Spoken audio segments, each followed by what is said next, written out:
क्या आपने कभी सोचा है कि दो लोग जो सेम बैकग्राउंड से आते हैं उनमें ऐसा क्या फर्क होता है जिससे एक सफलता की ओर जाता है और दूसरा वहीं का वहीं अटका रहता है? इसका जवाब है माइंडसेट, मानसिकता या सोचने का तरीका।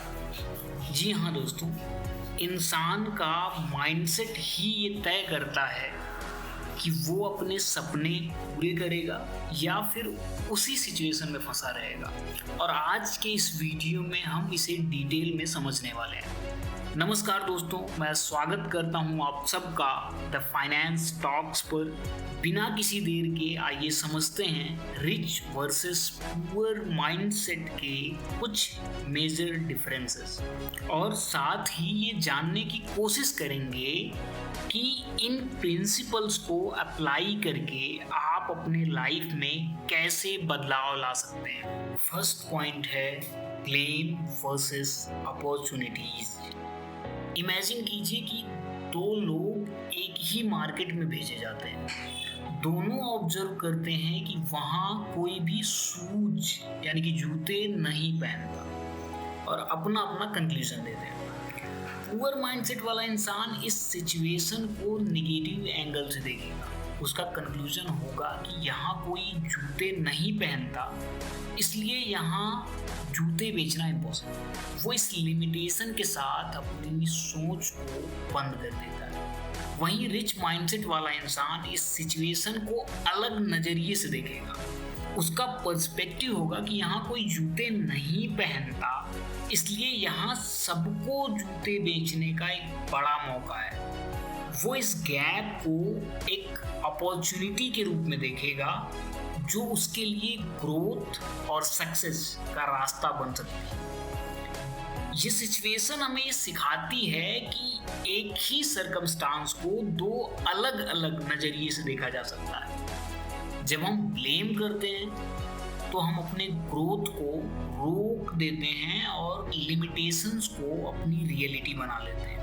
लेकिन जब हम अपॉर्चुनिटीज को देखते हैं तो हम चैलेंजेस को न्यू पॉसिबिलिटीज और ग्रोथ के चांसेस में बदल देते हैं। अपनी थिंकिंग को पॉजिटिव और अपॉर्चुनिस्टिक बनाकर हम अपनी सक्सेस की राह खुद ही बनाते हैं। सेकेंड पॉइंट है स्पेंड वर्सेस इन्वेस्ट। एक सर्वे के मुताबिक दुनिया के टॉप 1% लोगों के पास दुनिया की 50% वेल्थ है। और एक हाइपोथेटिकल सिचुएशन में अगर इन अमीरों से ये पैसा लेकर सब लोगों में बराबर बांट दिया जाए तो कुछ सालों बाद फिर से ये पैसा उन्हीं के पास लौट जाएगा, क्योंकि ये लोग सिर्फ पैसे कमाते नहीं हैं बल्कि उसको इन्वेस्ट करके मल्टीप्लाई करते हैं। और यही होता है एक रिच माइंडसेट। इंडिया में 70% यानी कि लगभग 70% लोग सैलरी का एक हिस्सा भी इन्वेस्ट नहीं करते। और इन्वेस्टमेंट से मेरा मतलब सिर्फ प्रॉपर्टी, शेयर मार्केट या बैंक एफडी में इन्वेस्ट करने से नहीं, बल्कि खुद में इन्वेस्ट करने से भी है।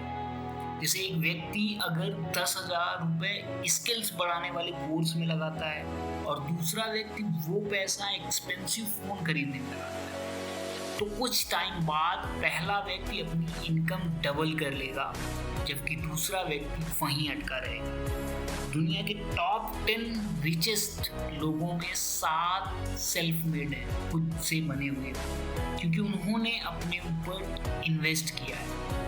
अपने आप में इन्वेस्ट करना सबसे बड़ी इन्वेस्टमेंट है दोस्तों, जो आपकी अर्निंग पोटेंशियल और पर्सनल ग्रोथ को बढ़ाती है। थर्ड पॉइंट पे आते हैं, जो है time is the most valuable asset.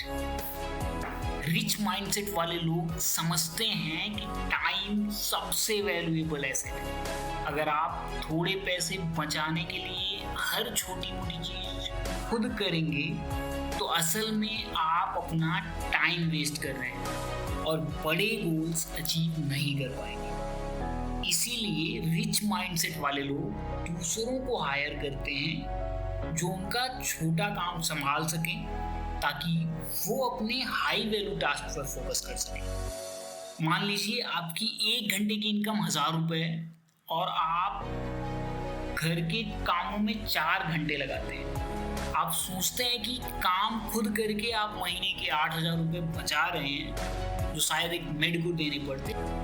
लेकिन ग्रोथ माइंडसेट वाला इंसान इन 4 घंटों को नई स्किल सीखने में और अपनी इनकम को 1000 से 2000 रुपये पर आवर तक बढ़ाने में इन्वेस्ट करता है। 4th पॉइंट है नेवर स्टॉप लर्निंग। आज के दौर में एजुकेशन एक अहम रोल प्ले करती है, लेकिन ये सिर्फ फॉर्मल एजुकेशन की बात नहीं है। एक रिच माइंडसेट वाला इंसान कॉन्टिन्यूअसली सीखने के लिए तैयार रहता है। वो अपने आप को अपडेट करता है नए ट्रेंड्स, स्किल्स और नॉलेज के साथ। जरा सोचिए, दुनिया का सबसे सफल इन्वेस्टर्स में से एक वॉरेन बफे, जिनकी एक दिन की कमाई $16.5 मिलियन। हाँ, आपने सही सुना, लगभग 140 करोड़ रुपए हर दिन। फिर भी वो अपने दिन का 80% यानी कि 80% हिस्सा पढ़ाई और नॉलेज गेन करने में लगाते हैं। सोचने वाली बात है ना। यही होता है एक रिच माइंडसेट का जादू। बफे जानते हैं कि अगर आपको दुनिया की तेजी से दौड़ती रफ्तार के साथ कदम से कदम मिलाना है तो सीखना कभी बंद मत कीजिए।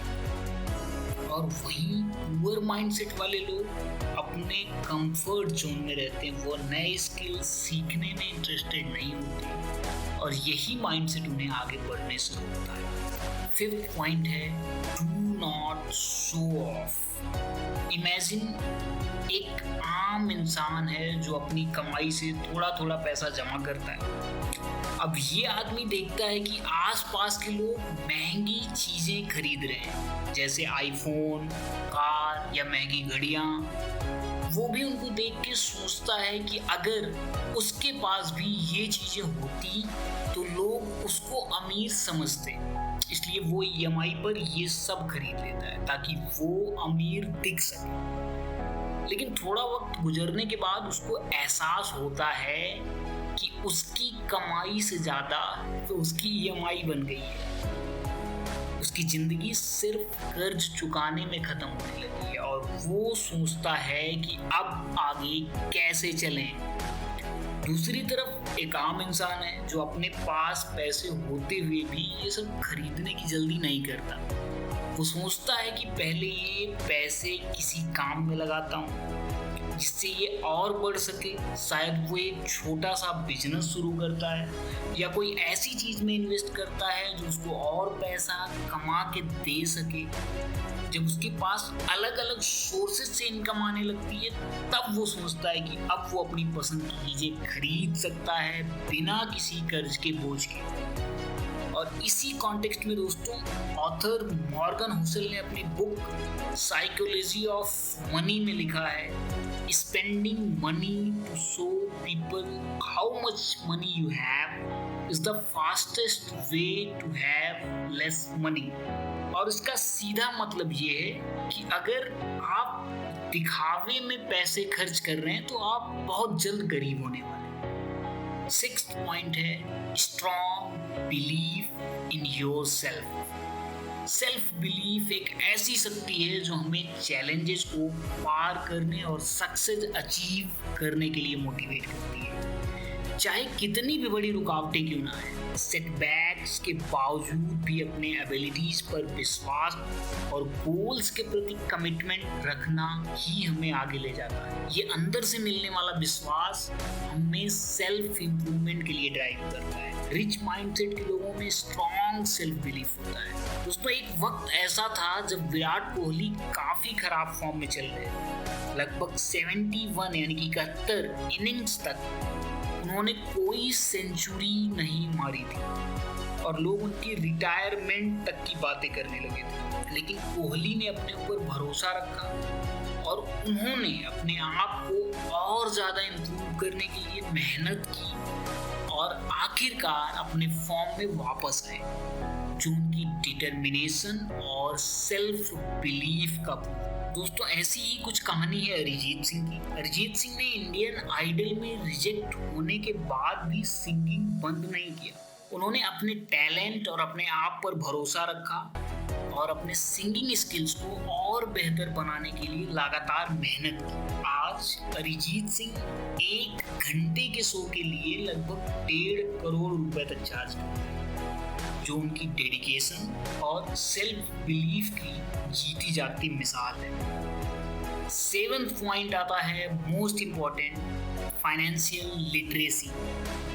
फाइनेंशियल लिटरेसी का मतलब है अपने पैसों को सही तरीके से मैनेज करना, जो शायद हमें ट्रेडिशनल एजुकेशन या स्कूल में नहीं सिखाया जाता है। फाइनेंशियल लिटरेसी में बजटिंग, इन्वेस्टिंग और सेविंग शामिल है। ये स्किल आपको इन्फॉर्म डिसीजंस लेने में मदद करती है, जो फाइनेंशियल स्टेबिलिटी और फ्रीडम की तरफ ले जाता है। इंडिया में सिर्फ 27 यानी कि 27% लोग फाइनेंशियल लिटरेसी रखते हैं, जो एक क्रिटिकल फैक्टर है फाइनेंशियल सक्सेस के लिए। और इसी को देखते हुए हमने इंडिया में फाइनेंशियल लिटरेसी और अवेयरनेस को इंक्रीज करने के लिए एक इनिशिएटिव लिया है, और द फाइनेंस टॉक्स पर हम आपके लिए लेकर आए हैं एक स्पेशल सीरीज, जिसमें फाइनेंस, बिजनेस, इन्वेस्टिंग और स्टॉक मार्केट के कॉन्सेप्ट्स को सिंपल और आसान तरीके से एक्सप्लेन किया गया है। और ये फोकस किया गया है कि हर आदमी फाइनेंशियली अवेयर और लिटरेट बने।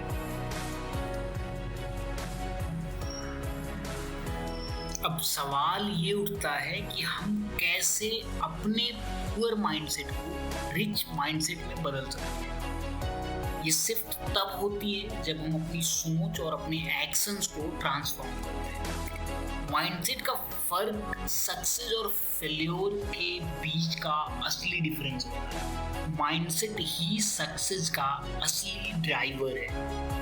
पुअर माइंडसेट लिमिटेशंस को देखकर रुक जाता है, जबकि रिच माइंडसेट हर चैलेंज में एक अपॉर्चुनिटी, एक अवसर देखता है। अपने टाइम और रिसोर्सेज का सही उपयोग, कॉन्टिन्यूअस लर्निंग और सेल्फ इन्वेस्टमेंट एक रिच माइंडसेट की पहचान है। फाइनेंशियल लिटरेसी को अपने डेली डिसीजंस में अप्लाई करना और लॉन्ग टर्म गोल्स पर ध्यान देना ही आपको फाइनेंशियल फ्रीडम तक लेके जाएगा। सो दोस्तों, ये था आज के वीडियो का कंक्लूजन। अगले वीडियो में हम मस्ट नो फाइनेंशियल कॉन्सेप्ट्स पर डिटेल से बात करेंगे। हम समझेंगे कि लोन, इन्फ्लेशन, बजटिंग, सेविंग्स के बेसिक्स क्या हैं, कैसे इन्हें इफेक्टिवली मैनेज करते हैं, और ये सब प्रैक्टिकल टिप्स और एग्जाम्पल के साथ समझेंगे। और मैं ये एश्योर करता हूँ कि इसे देखने के बाद आप अपने पैसे को और अच्छे से हैंडल कर पाएंगे। मुझे उम्मीद है आपको ये वीडियो पसंद आया होगा। अगर आपको लगता है कि ये वीडियो आपके लिए हेल्पफुल था, तो इसे अपने दोस्तों के साथ जरूर शेयर करें जो इससे इंस्पायर हो सकते हैं। कमेंट्स में अपना फीडबैक जरूर दें और बताएं कि अगला वीडियो किस टॉपिक पर देखना चाहेंगे, या वीडियो में बताई गई स्टोरीज में से किसका डिटेल्ड केस स्टडी देखना पसंद करेंगे। धन्यवाद दोस्तों, मिलते हैं नेक्स्ट वीडियो में।